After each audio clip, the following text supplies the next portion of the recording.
এটাই সেই দৃশ্য যেটা দেখায় না হলিউড সিনেমায়। লস অ্যাঞ্জেলেস শহরে এখনো ৭৫,০০০-এর বেশি মানুষ বাস করছে রাস্তার পাশে, যাদের মাথার উপর কোনো ছাদ নেই। New York, San Francisco, Chicago সব বড় শহরেই ছড়িয়ে আছে হাজার হাজার বস্তি, যাদের অনেকের নিজের বিছানাটুকু পর্যন্ত নেই। আকাশচুম্বী বিলিয়ন ডলারের দালান, টেসলা গাড়ি কিংবা ঝলমলে রেস্টুরেন্ট, এটাই তো আমেরিকার সেই পরিচিত মুখ, তাই না? কিন্তু ক্যালিফোর্নিয়ার লস অ্যাঞ্জেলেস শহরের প্রাণকেন্দ্রে যদি দেখেন সারি সারি তাঁবু, ভাঙা গাড়ির ভেতর গাদাগাদি করে থাকা মানুষ, শীতের রাতে খালি রাস্তায় আগুন জ্বেলে শরীর গরম করার চেষ্টা, তখন আপনি বিশ্বাস করতে পারবেন না এটা আসলে আমেরিকা।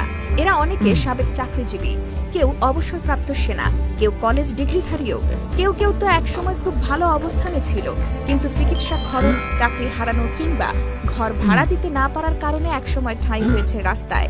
আমেরিকার মতো উন্নত দেশেও শুধু চিকিৎসার খরচ জোগাতে না পারায় হাজার হাজার মানুষ পথে বসে গেছে। স্কিড রো নামটা শুনেছেন? লস অ্যাঞ্জেলেস শহরের এই এলাকাটা যেন একেবারে আরেকটা জগৎ। এখানে হাজার হাজার মানুষ দিনের পর দিন, মাসের পর মাস এক প্রকার বন্দি জীবন কাটান খোলা আকাশের নিচে। পুলিশ প্রশাসন কিংবা শহরের জাঁকজমক কিছুই পৌঁছায় না এখানে। স্যানিটেশন ব্যবস্থা বলতে গেলে নেই, নেই পানি, নেই নিরাপত্তা। ড্রাগস, চুরি, সহিংসতা সবই গা সওয়া হয়ে গেছে।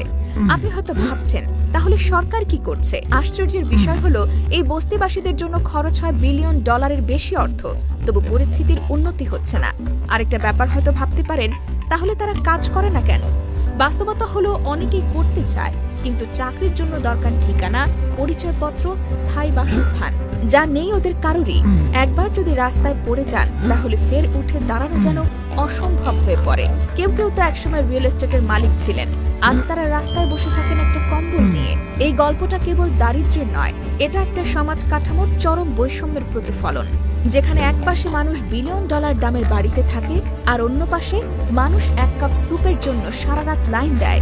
একই শহরে দুটো পৃথিবী, একটা দেখা যায় ইনস্টাগ্রামে, আরেকটা থেকে চোখ ফিরিয়ে রাখা হয়। যারা বলে আমেরিকা স্বপ্নের দেশ, তাদের জন্য এই বাস্তবতা এক বড় ধাক্কা, কারণ এখানে স্বপ্নের পাশাপাশি দুঃস্বপ্নও থাকে, যেটা ক্যামেরা সহজে ধরতে পারে না।